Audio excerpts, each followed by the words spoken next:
Welcome, everybody. This is Biz Chicks TV. This is the place where you can find tips and tools to help you do business better. We're here to help you run a profitable business that's fun to run and to take the hassle out of your hustle. And today we're going to be talking with our co-host, Mrs. Karen Fern, all the way from Toronto, Canada.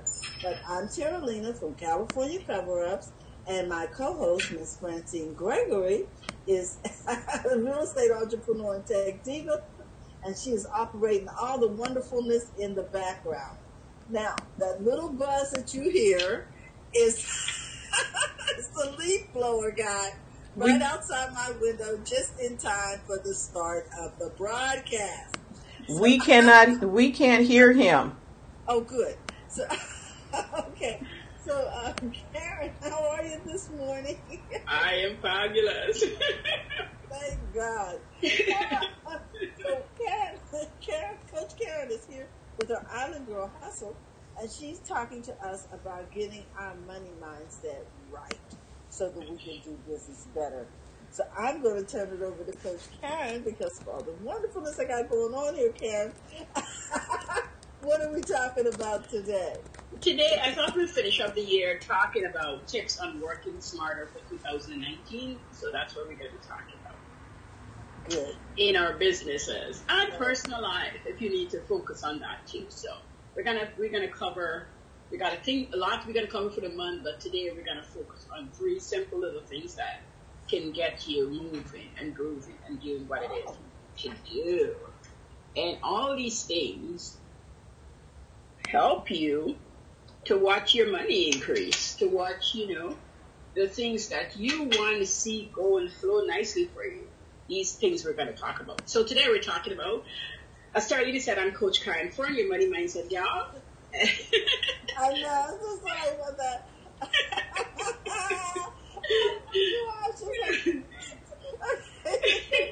I'm sorry, it just threw me off to have him outside my window. I think he waits for you on Wednesdays or something.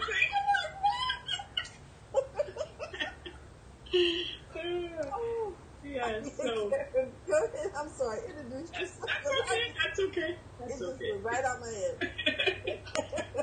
I first want to tell you this quote so then we can go forward. I was thinking about this yesterday. I said everything seems hard before we actually do it. And that's my quote. Everything seems hard until you actually do it. All right. So number 1. So I'm coming to 3, and then I'll go back in and we'll talk a little bit about it. Number 1, we're talking about tips on working smarter for 2009. And I go back to the self. Number 1, spend time dreaming on your workflow. I know I talk a lot about dreams, and I'll explain why I talk about dreams so much and why that is such an important part of your of you as a person, your personal life, and why you need to take it into your business world. Okay. And number 2, take the dream and put it into action just as your mind eyes sees it. And number 3, time every action down to the minute. And this is very, very important for you because you'll see why when we get into the details. All right? So number 1 was spend time dreaming on your workflow. So we dream about a lot of things. But, if you had to get into work, and I'm going to start with the worker people, the people who is trying to start a business on the side and they're going to work. Yes. If you were to, dreaming is like visualizing because you're not in a dream that you went to sleep. This is your eyes wide open kind of dream, right? And if you're dreaming about your workflow at work and you get too anxious on it, when you get into work, you're all hyped before you get there, and when you get in, everything is clustered. Now, because it's not a deliberate act, you are feeling that way, and then you term it as you're overwhelmed. Instead, if you were to dream on your workflow and put them into categories and put them where you want them to be, then all of a sudden, the amount of work that you're imagining that you have, I'm not saying it's not a heavy load, I'm just saying that you understand which one needs to be done on Monday versus Wednesday. And you will accomplish something even better by Friday because every day had three main tasks or one big heavy task that you broke down into three small pieces and you're getting it done. We like results, and when we're not seeing results, we get frustrated. But we get frustrated because we start off with this frustrated behavior. When you dream on your workflow, you understand it. Then you take it and you do the same thing for your work at home. So I'm going to give an example. If I was going to work, I'm going to be in an office, and let's say I'm at the front desk. I'm not doing nothing big and spectacular. I'm at the front desk and I'm answering calls. I know after working there for a while what my days look like. I know what I have to do behind the scenes. And before I get clustered, I want to go in, and the minute I imagine and I'm sending forth what's going to happen. So I take control before I got into the office. So when I'm into the office, it doesn't really matter how many people are going to see the doctor, the lawyer, or, the business owner. It doesn't really matter to me because in my mind, I have my flow set up.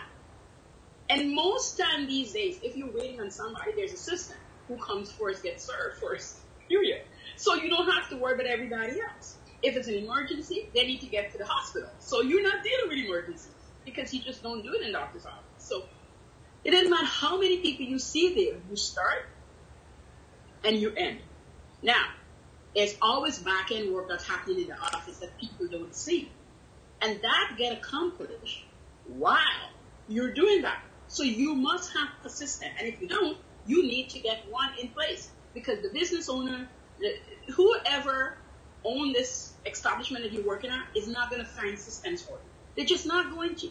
Because most people start a business, whether it's a lawyer, doctor, they don't really have system themselves. They're looking after the people. But they expect you, the front runner, the face, to help them do this, even if they never ask you. Matter of fact, you should write your job description down once you're in there past 3 to 6 months so that you know what you're coming in to do, not what they tell you need to do, what you're coming in to do. Because it's like college. One of the biggest things I learned when I was in college was it's not so much what a professor is teaching or what's in the textbook, but what I started doing is what I wanted to take away from my class. And so I enter into the class once I take the class a couple of days. I'm like, what do I want to get out of the class?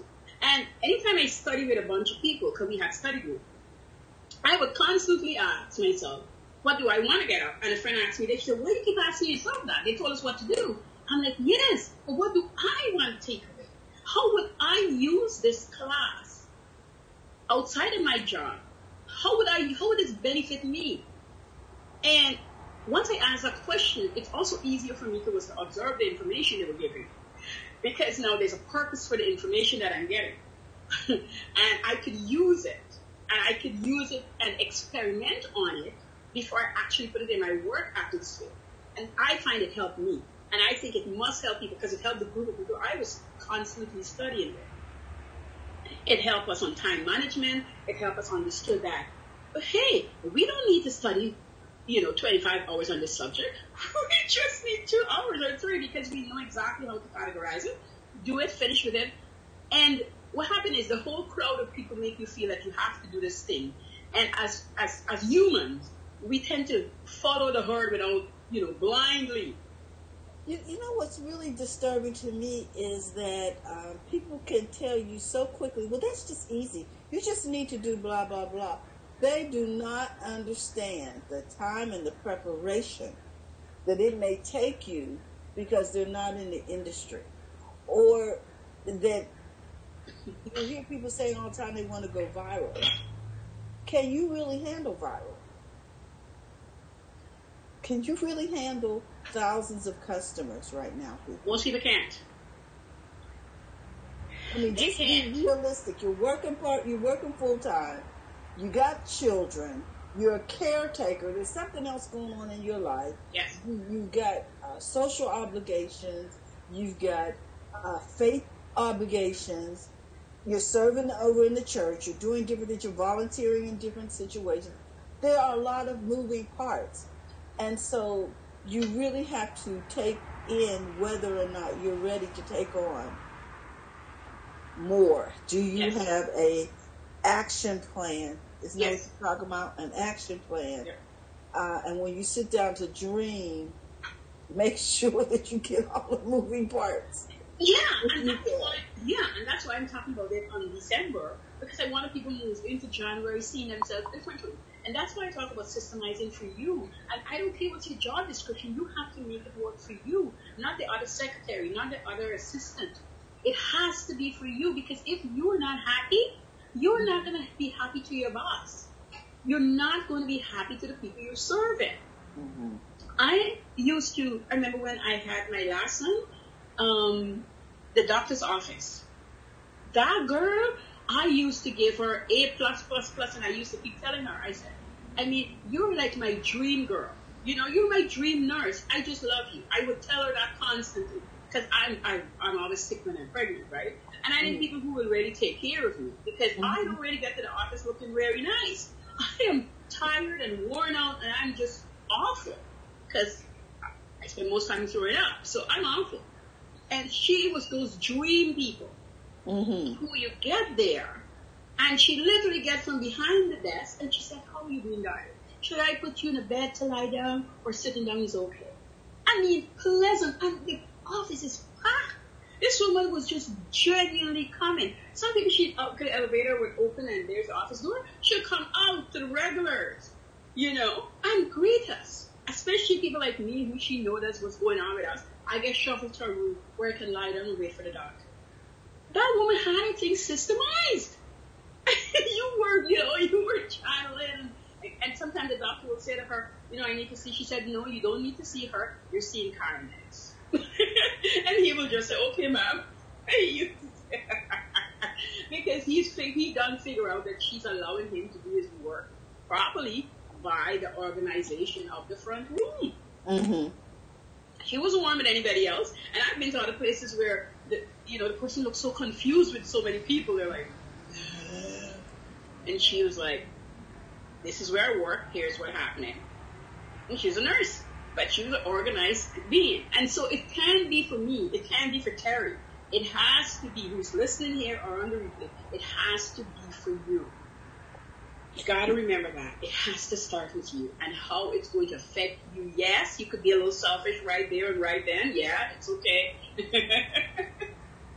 Because people got to be able to benefit after your selfishness for a minute. Mm-hmm. You know. Then once that is done, then I want you to take that dream and put it into action, just as your mind has seen it. So in the dream, you can't fool yourself. You can't say, well, you know, I could do this amount of things for half of the day when you know fully well. You can't do it. Don't do that. Don't do that. Be realistic in this specific instance. Don't aggravate your mind and push it, because when you push your mind, it will tell you all the things you could do.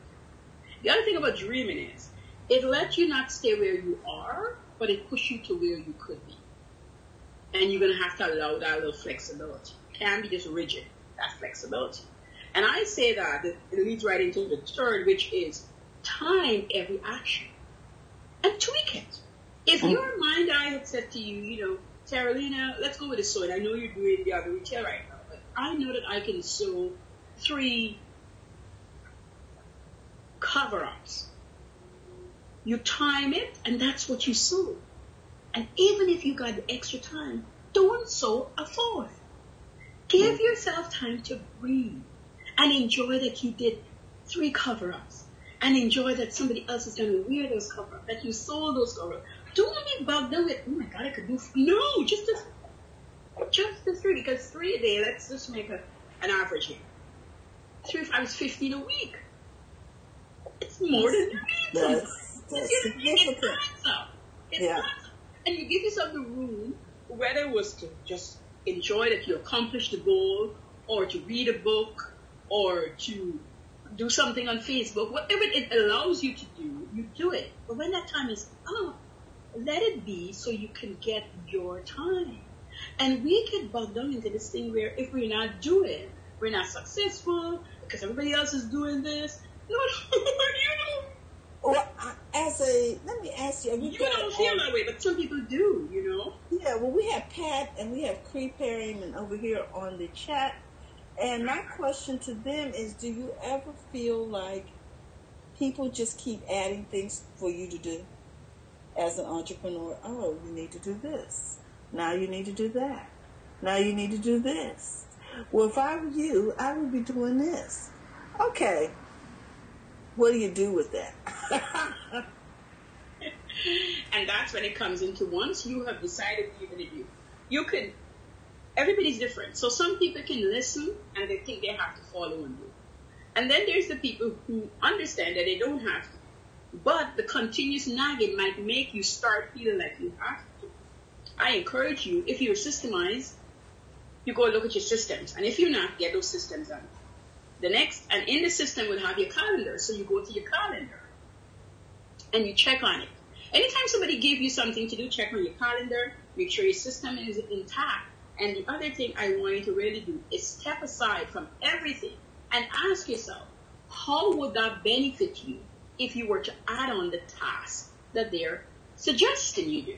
Okay. And number 4, is it going to up your bottom line? And most times it does not. Okay. Now, Pat says, you mean clients or just random people? I mean anybody. I had someone come up to me and say, you know what, Terry, you should really do this, that, and the other because, you know, this is on trend and that. But that was not my assignment. And so, and I said, so maybe you should do these things. No, God gave me this for you. Really? Well, he needs to talk to me. You, but you didn't know who to share it with, so you just decided it's going to be Terry. Because maybe Terry asking sews. who you shared it with when he gave it to you. You know what I'm saying? So, hi, Sharice. We have Sharice Porter. Hi, Am I Sharice. pronouncing that right, Sharice? Hi, Hi, Sharice. Dora. Welcome. But yes, so Pat, so we're just talking about how people can walk up to you. I know she's from Durham Skywriter and say, oh, you know, you should be doing 8 podcasts and you should be over here, you know, whatever, writing a major newspaper, or you should do a magazine, or you know, they always come up with this extra stuff. So that's what I mean. So, you know, what do you do with all that so-called unforeseen assignments? And this is how I do it, Pat. I run it through my assignment, what I call my assignment meter. You know, my gift and my callings. He told me what to do. And if it doesn't line up with what he told me to do, then it doesn't make the list. Okay. Does that make sense? Yes. All right. So we've been talking about the fact that you need to dream, take action on that dream, and then you need to time out the pieces for what it is that those action steps are. How long does it take to do it? What materials do I need?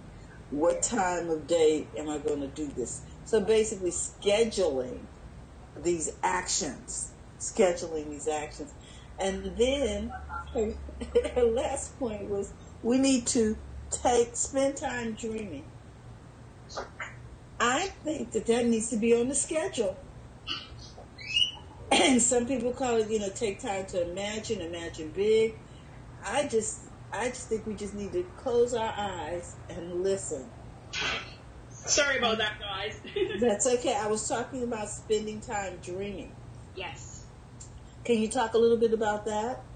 Or did we finish talking about timing things out? We didn't get to let's talk about that before we... Okay. Or you want to finish your sentence and then I can... No, I finished my sentence. Yes, my apologies, that was a complicated. Yes, so number 3 was time every action down to the minute. And when you do that, you really get to understand your day. You get to understand what needs to be done in your day. And this is for the business world. This is not your job. Okay, your job is 8 hours or 7.5 hours, whatever time that is. And I really, unless it's tit for tat, most jobs don't need 8 hours, but people we have accustomed, we get paid by the hour, so we work 8 hours. And so we take that same 8 hours and we shove it over to our businesses, and we think we have to work 8 hours. I agree. When you first start in business, it's darn hard. And you're probably going to work 14, 16, maybe even 20 hours a day. I get it. But that's just temporary. That's not continuum. And sometimes that's what happens to most business owners. You keep thinking that you have to continue this crazy train. It's just to get you there because you're learning new stuff. You don't understand your system. You don't understand timing and all of that. And I can tell you, it just looks like you're going to work forever. But if you set a goal, and we're going into 2019, folks, and that's what I'm talking about this now. If you set a goal and you understand whatever you're doing, you know the timing on it. Not only is it good for you, and I'm going to get in a little bit on timing. It's not only is it good for you, it's good for the people you're going to train. And if you're not going to train anybody, but you were going, let's say you had fulfillment place, you're able to see how, if they were giving you, if they said to you, you know, for Pat that make toys, let's say she went to a fulfillment center and they said to her, it's going to take us an hour, 50 minutes, an hour, whatever they tell you. You would know if it's true or not because you have time how long it takes you to make your toy. So you can debate on, because that's payment, that's cost to you.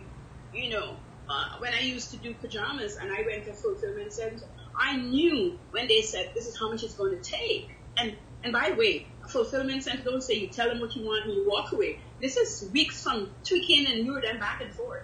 And finally, when the lady, you know, when we decided on the time it would take to make a peaches, it was less than my time, which was great for me money-wise. So I can see why it's better to have them do it versus myself. Now, all the new patterns and all the new design, I still did.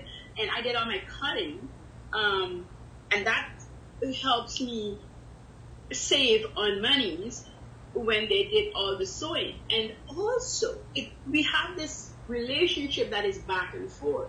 But you have to know those things yourself before you're able to hand it out. If you just hand it out, you wouldn't know if you could have said to them, maybe, you know, you could 50 minutes less would still give the same quality of my product and stuff. You have to be able to know those things. And so whatever business is it, I don't care if it's not a toy or not a product, but it's a service, you still need to know. For my cleaning company, I took a time, and it took me time to know how long it's going to take to clean a 2-bedroom or a 3-bedroom. And that's with cleaning, maintenance in terms of if the place is cluttered versus if it's medium cluttered versus if it's a tidy person who they might not be cluttered, they might not be dirty, but it clutter also takes time. Movement and put back, all those things take time. So it's not just you run it, and you have to get those things that most people who is a cleaning lady or start these sort of things, they don't really see profit, but they see money, and they think it's profit they're bringing in their business. The business is not really making money,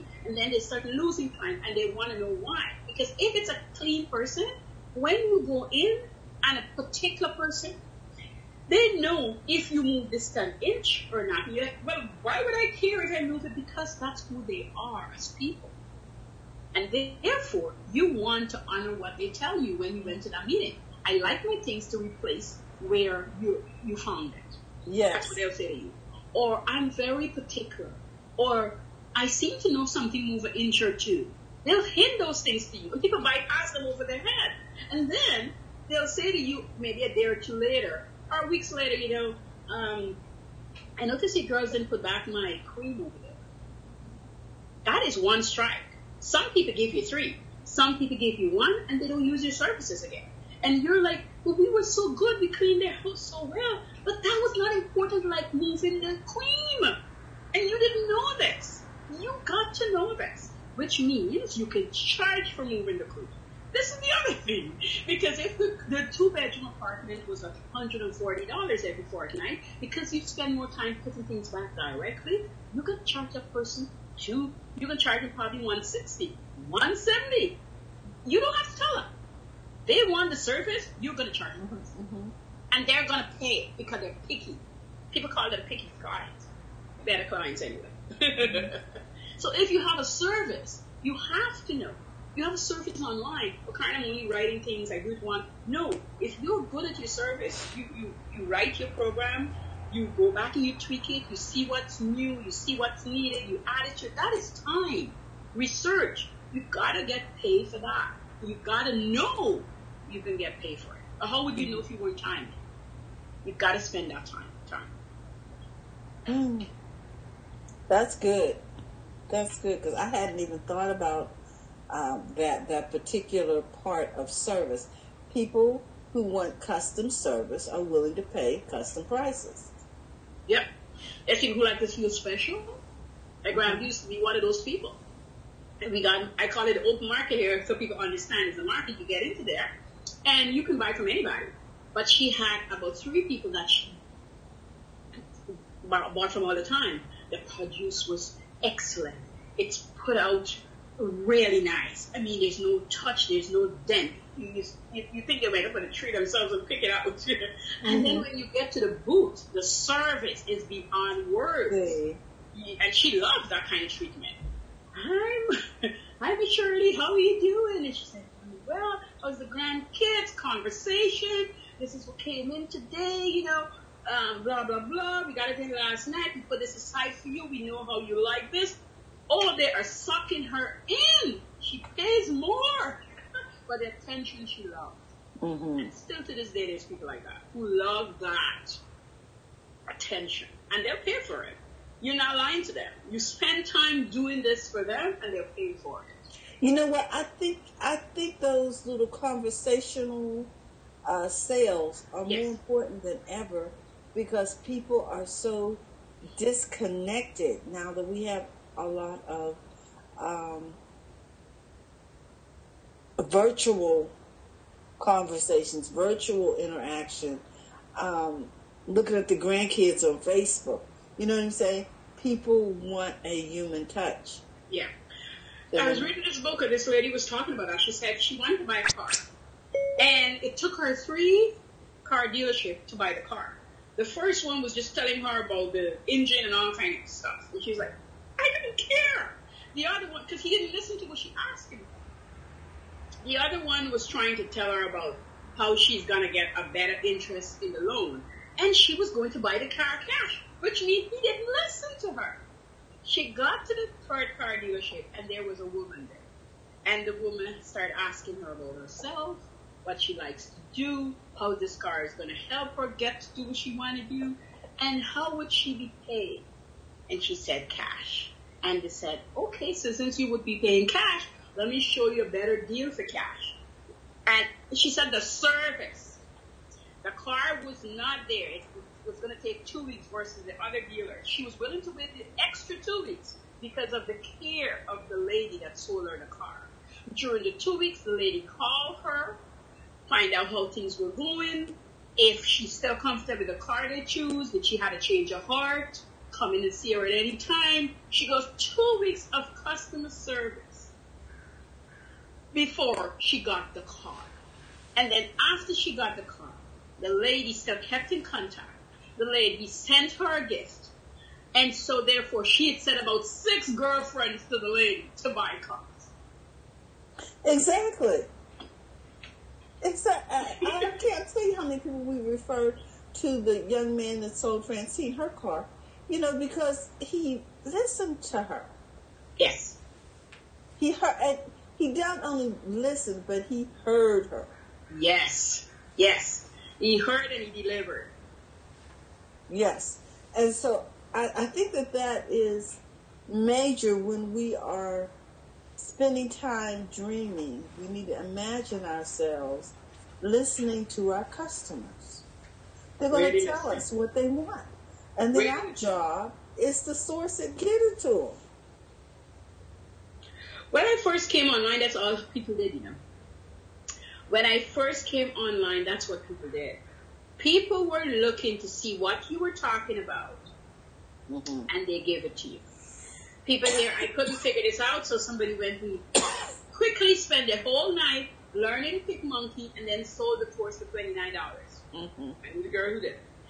When Canva came out, she hopped on that bandwagon and she started pumping it out and she sold Canva. How to do Canva. Now, everybody can do Canva, but it's a lie because I've still encountered people who don't know what to do when they get on Canva. So, it's still a possibility. There's this other program, I can't remember the name offhand. But there's always something that if you want to spend the time learning and turning it into something, you can sell it back.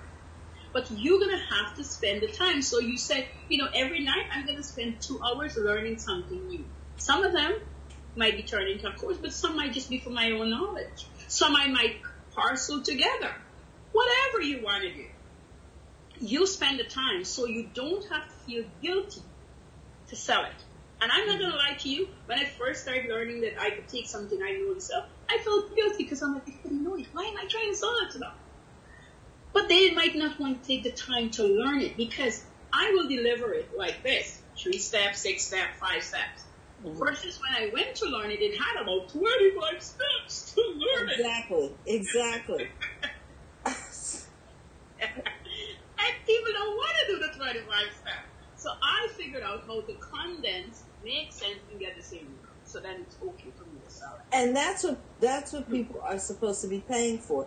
As a trainer, your job is to do the research, digest it, and make it palatable for people so that they can understand it and do it. Exactly. And that's why the professors who does that, you learn better in their classes versus the ones who give you the textbook. Yes. Oh, well, you didn't buy the textbook? Well, go home and read chapters, blah, blah, blah, and then we'll deal about it. Most people slip away in those classes. They don't learn much in those classes. I find the professors who did well, lots of them would say to us, you don't even need to buy the textbook because I'm going to give you the real life stuff because this is what we're going to do. This is what we're going to be the exam. When you get a job, this is what you really need. I personally love those professors because they're really in tune with what's happening. They did the research. And while you're taking their classes, something new come up, they'll just bring it to the table. Or saying to go find out, right? So I love those professors. And I think maybe not even in my lifetime, but I think eventually that's what people are going to need to move on in this world. Because you go to university for 4 years, and I'm not knocking anybody with a degree. By the time you finish the 4 year, there's so much things have changed. There's so much things that have moved on that if you're not diligently looking for yourself, because they have to gather this stuff together and teach it to us. And I find, again, I go back to the professors who care and who, this is not only about the salary, but it's so much more beyond the salary, but the people in there that say the seat.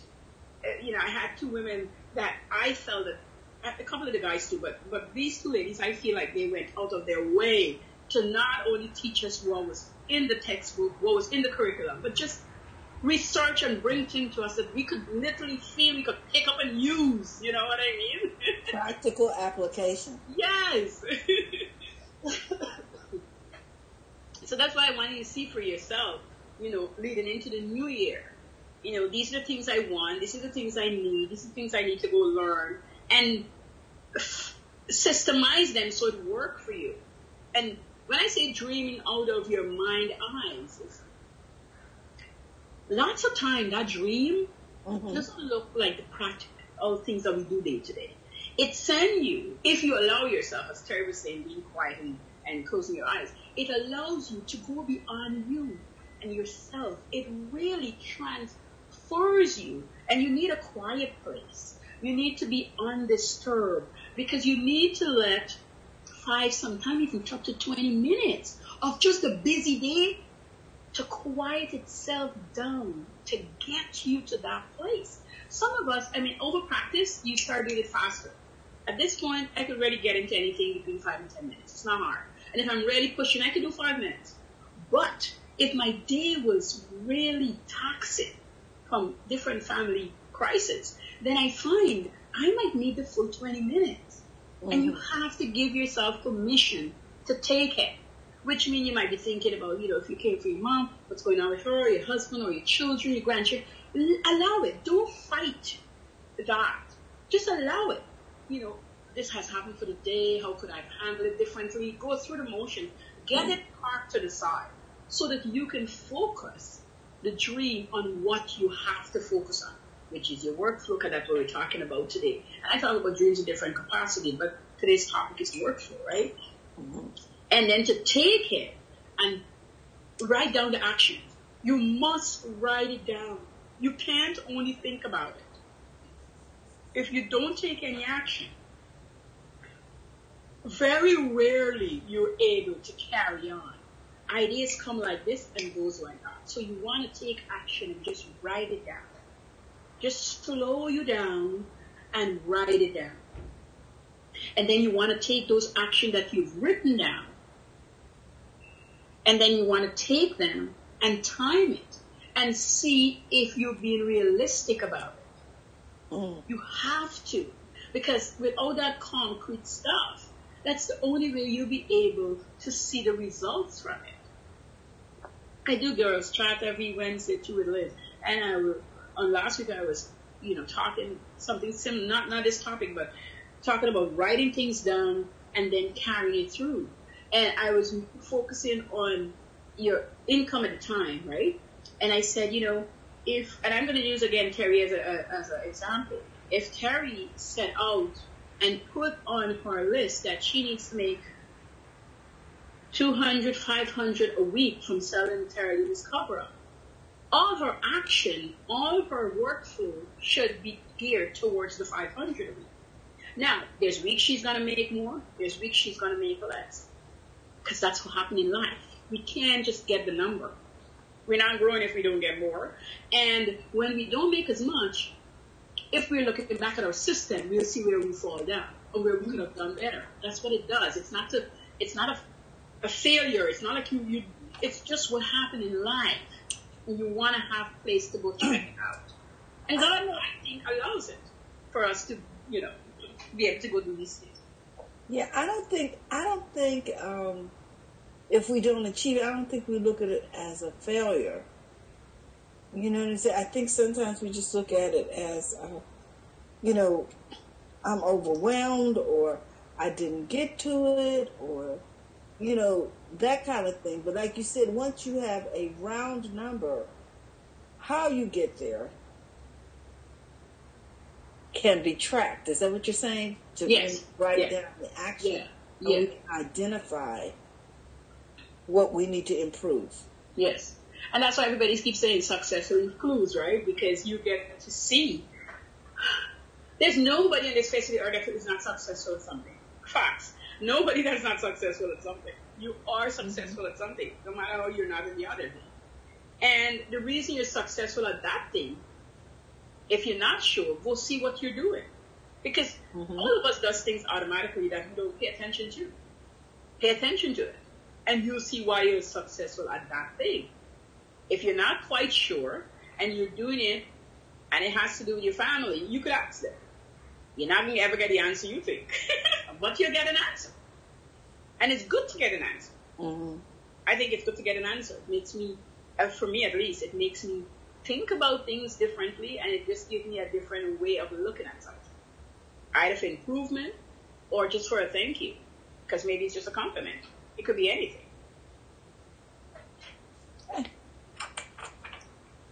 Okay, so now we spent time timing it out to the minute, and now we spend time dreaming.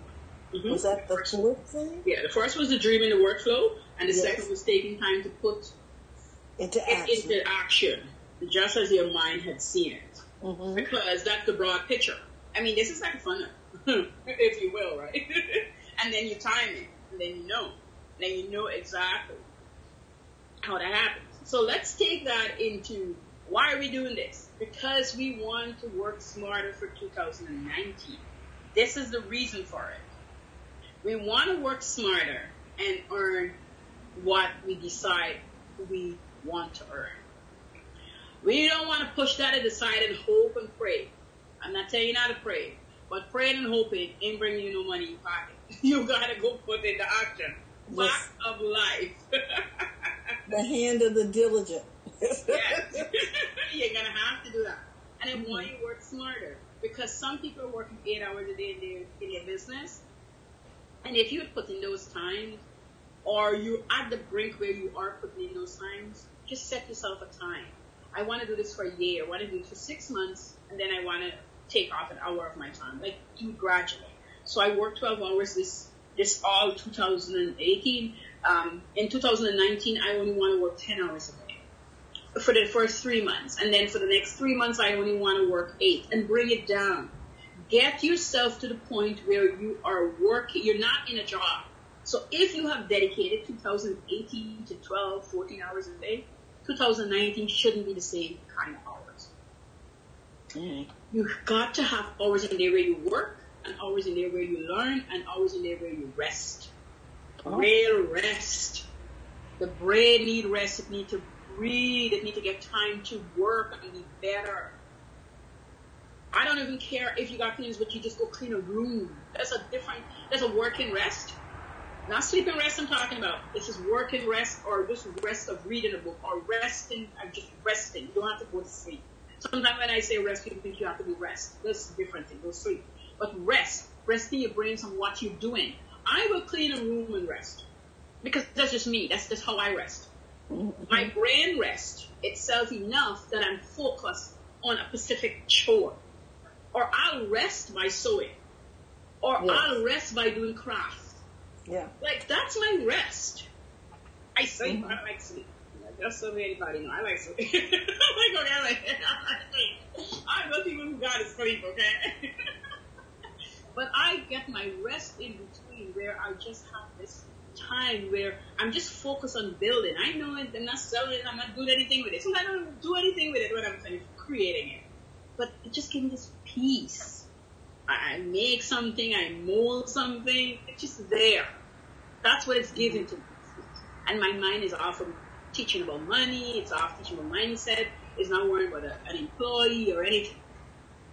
It's really just focusing on the thing at hand.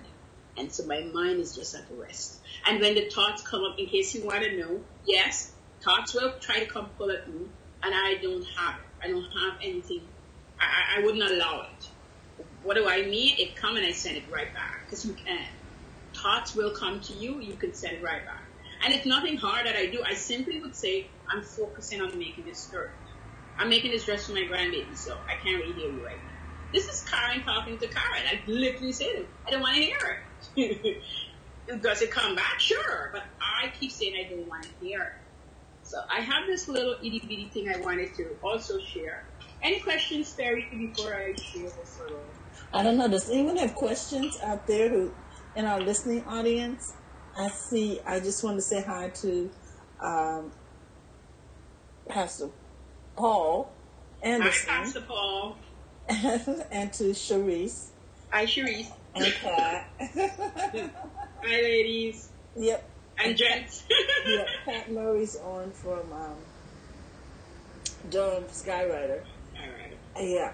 And so I just wanted to make sure that we acknowledge them and ask them if they have any questions about what's going on. Because I think the steps are simple. Yes. Dream, take action, time out that action. Yeah. And then the fourth one was spend time dreaming, or was... No, that was the first. The first was spend time dreaming, yeah. Okay, and then... It's just 3 things they have to do. Oh, just 3. Okay, yeah. So I was looking for words. Because, and then the thing is, decide what you're going to take away from what you've learned. Yes. During the course of timing it out and acting it out. Is that right? Yes. You do need to. And because when we don't, what happens? It's like when we read a book, we might tell people about a lot of things, and we learn a lot of things from the book, but we didn't do anything with the book. Mm-hmm. We didn't apply anything. And if we just probably had applied one thing. When somebody write a book, they're writing it for themselves. I like to speak for myself. I'm writing for myself probably to reinforce things that I speak on and know that, and I'm writing it to share with somebody else. And I'm writing it because I know that if they just one thing out of the book, they will see a difference. And you know, most people write in a book for their own purpose, but a lot of that's included. Yes, because we wrote Dick and Jane Build a Business, and it is a very small, what I call pocketbook. I told that goes in your pocketbook. Remember we used to call persons pocketbook? Right. Okay, so it fits in your pocketbook, if you will. And it is a simple read. I think you could read that book maybe in 45 minutes or less. There you go. But what is in there is so essential but we wanted it to be easy to understand, digest, and do. So don't be fooled when you get the book by the fact that it's small and it's an easy read, because the content in there is extremely valuable. I heard you make a comment during the course of our conversation, which was, and I think this is memorable: work, learn, rest. Okay? Summed up well, Terry. That's what you said. You said work, learn, rest. Summed up. Summed up very well. And as I said, when I'm in rest mood, sometimes ideas come to me right after. I wrote this little tiny thing up and I'd share. I don't know. Maybe it can be seen, but I'll tell you what's on it. I took a card. I'm just going to show you the card and then I'll tell you what's on it. Okay. I just took a line card, I don't know, 5 by something, whatever. And just make a little tiny booklet. And it says at the front, words to inspire me daily. Now, by my by my mirror when I brush my teeth in the morning, I've got words up there that I say to myself. To start me off, you guys know my train. I pray in my bed and I meditate before I get up. But when I come to brush my teeth, those words are more, they're they're doing words. That's sitting there. But when I'm not in the washroom, I decided to have this little plaque with me to walk around in my car. So it's tiny. Words to inspire me by. Because especially for the last 90 days, there's just a lot of personal things that I had to be dealing with. And it takes a toll on you. There's no question. And the more good you're doing in the world, the more things seem to want to come. And if you will, pull you down at times, to get really hard. Just to get really hard. And inside the card, I wrote what I want to forgive myself for. And it might seem so simple, but there's sometimes, what I recognize, there was things that was weighing on my heart. So I wrote about 3 of them. And then I wrote, what can I do about it? And I wrote exactly next to it what I could do about it. So that this wouldn't be part of something that would be weighing on my heart. Because I don't want it to take place there. I don't want it to turn concrete and turn roots there. And although I know my goals in my head, there is times where I push it aside. So at the back, and again, you guys can't see from there, the back, I just have my goals. So it's a constant reminder for me. And you don't have to do it this way. But if you find that things will be weighing on your heart and you're sitting there, this is a good way to get it. It won't be forever, Once I pass that, I move it on. I don't have to keep it. I just do a lot of little things that keep me functioning and focusing. Because like everybody else, we're all human beings. And no matter how great life is, there's always these little incidents, these things happen. And if you allow it, you wouldn't get up in the morning. You just wouldn't want to. Yeah. You just want to cover and stay in your bed. Because it's a safe place, right? Well, I don't know. I think I would get up. But anyway. You're a get up girl, but the people would get up. I would just over-rotate. We're get up people. I don't think we would know how to stay in bed. Sometimes that's a problem for us. We don't know how to stay in bed, right? Yeah, I'm an early riser, and I have to be on task of some sort. Yes. Which I heard you say. You said, because you rest by cleaning. Okay, you can come over to my house whenever you want to rest. I'm just saying.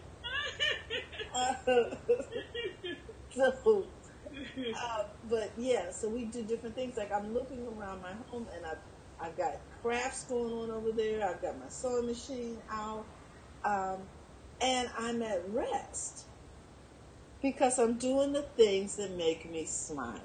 Yes, that's it right there. And it doesn't have to look like everybody else stuff. My friend husband used to, he's a welder. A welder by trade. He's an underwater welder, right? Wow.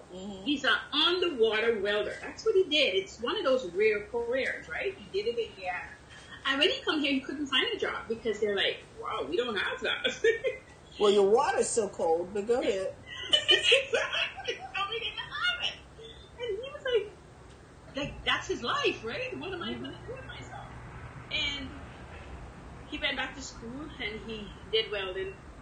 I guess it's a different type of welding, so he had to go back to school for it.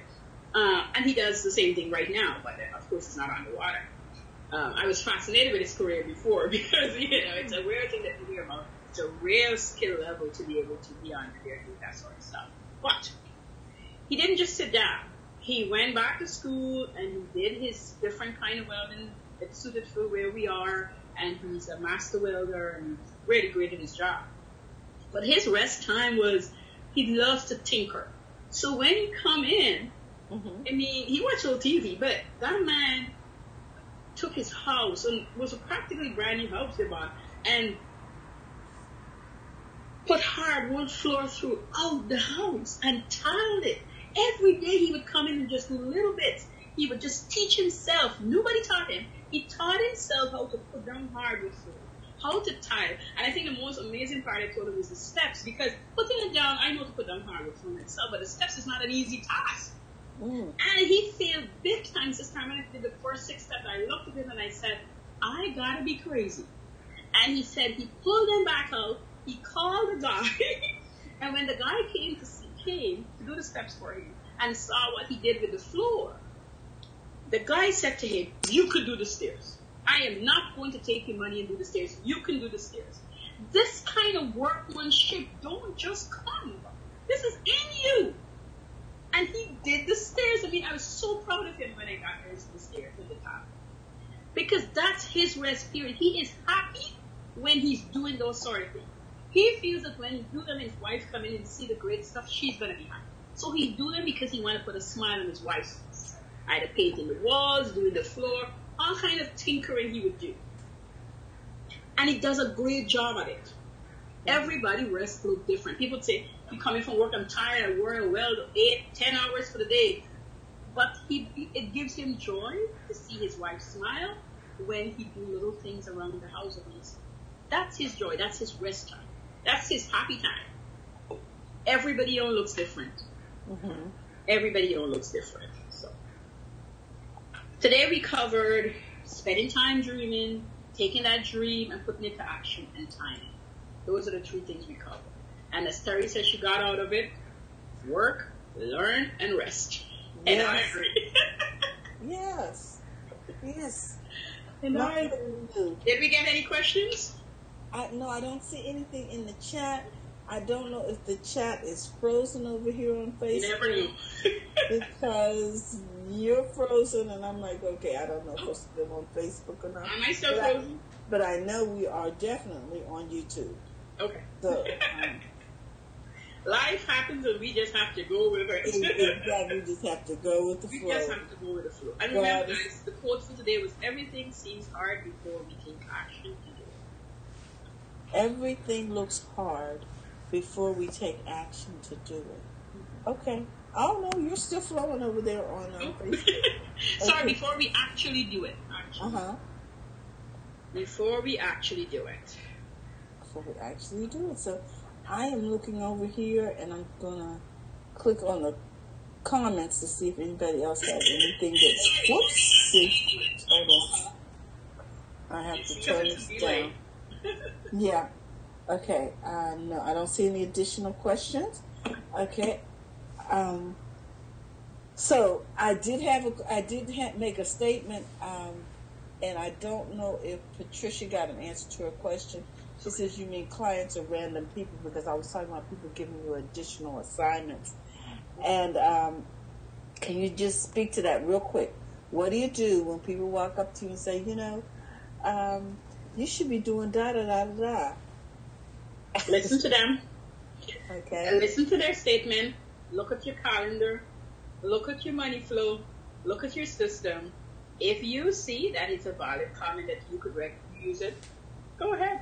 Otherwise, don't go getting crazy on it. Nope. It's just their conversation. Because it can't. There's no one else to say, so they'll tell you something. And it can be distracting. And I'm sure that they are attempting to be helpful. Yes. Yes. I think they want to be, and they're seeing it from their point of view. So I take note of it. I don't do it much these days, but I used to have a running notebook that when people give me comments, I'll just write it in. and keep it around. Sometimes I never use it, but I use it. I give it to somebody else. I pass it along. Maybe I was just the middle guy to pass it to somebody else. So Oh, I would okay. do that too. That makes sense. Sometimes it's not for me.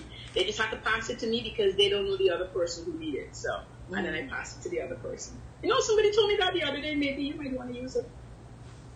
And don't feel you have to. I think anytime I give people advice, that's always my thing. Don't feel what I'm telling you you have to use.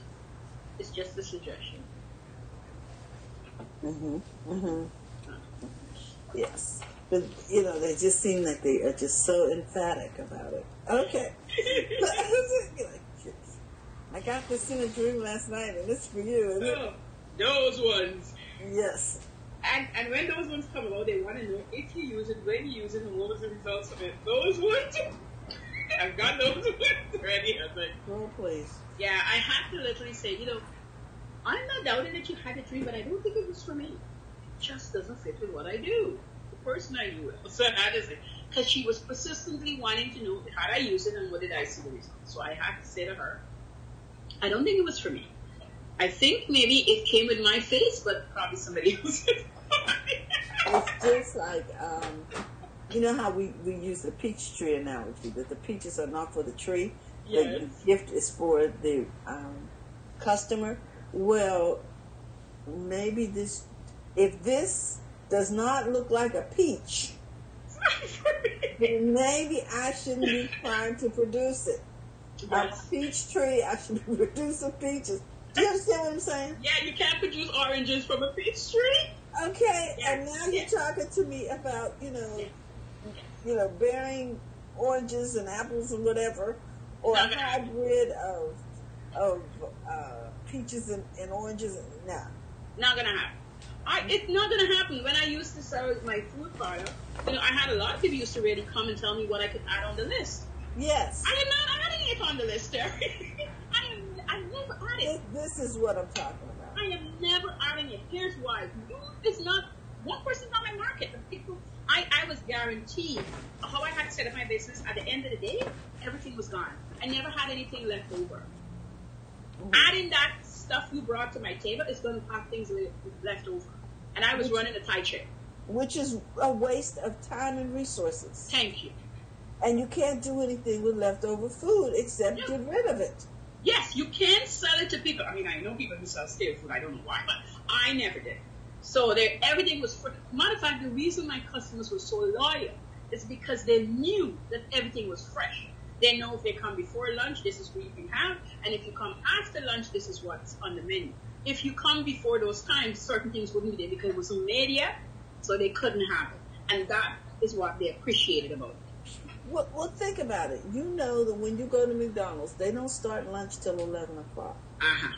Don't even come up in here asking for anything that looks like a hamburger until after 11 o'clock, right?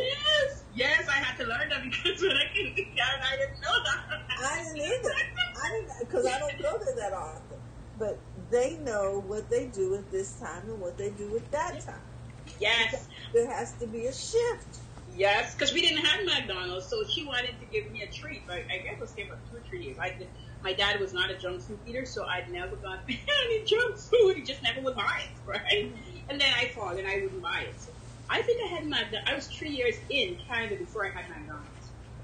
And a friend thinks I should experience it, so she took me. I wasn't missing nothing after I had it. Not that serious. It's okay. I just say that to say that, you know, once you get your systems down, you are into a work, learn, rest mode. Yes. Don't let people keep putting stuff on your plate. No. And let this carry over. All this month we'll be talking about steps and just different things to take with you 2019 so that you can work your business successfully and you don't feel like you leave one job trading for a new job. And sometimes that's how it feels when people keep bringing stuff for you to do. Okay, well, guys, we want to thank you so much for tuning in today. We hope you've learned something new about your money and how to manage it for your business. And, you know, time is money. So Karen was talking today about managing our time planning out our day, all of that plays into what you're going to make on the bottom line. Exactly. So with that, I want to thank you for tuning in. We want you to know that we here at Biz Chicks have a new book out. If you're interested in that book, you can find it over on our website at bizchicks.net. It's titled Dick and Jane Build a Business. In addition to that, we want to thank those who came out Monday, to our first Monday's meetup. We really enjoyed it. We had a great Christmas meetup. And yes. Well, yeah, the last for the year, right? The last? Yes, that was the last meetup for 2018, and so we are looking forward to 2019. So put it on your calendar. First Monday, if you live in the Sacramento area or you're visiting, Karen, you might want to come by and meet up with us at Seasons 52. The details will be on the website. In addition to that, if you're interested in Dick and Jane Build Business, you can find it on Amazon or you can buy it on our website. We are so happy that you decided to spend this time with us today. And Karen, we want to thank you for being with us all the way from Toronto, Canada. Thank you. So if you're looking for Karen online, you can look for her under her Island Girl Hustle brand. Karen, do you have new workshops coming up that you want to share with us about for 2019? Oh, 2019, I can't say anything now. But we, as the Biz Chicks, have, I'm pushing myself in part of the Biz Chicks bundle since I'm a chick. Yes, you are. And we'll be having a mastermind, and we'll tell you a little more about it as we get a little closer next year. Yes. And as for me, I still have my continuous cash flow magic, so that carrying us over to 2019. Alrighty? So that's what's happening in Highland Girl Hustle. All right. Thanks for having me as always. Oh, you know what? We love you, girl. Okay, guys. Thank you, and we'll see you tomorrow. Tomorrow is Thursday, Health and Wellness, and we look forward to hearing from Robin Shimizu and her guests, because, you know, if you don't have your health, you can't keep your wealth. No. And don't forget to go to your front of your own line. There you go. So we love you, and we'll see you tomorrow. Have a great day. Bye-bye. Bye-bye. Who's taking us out? Fran's taking us out. Okay.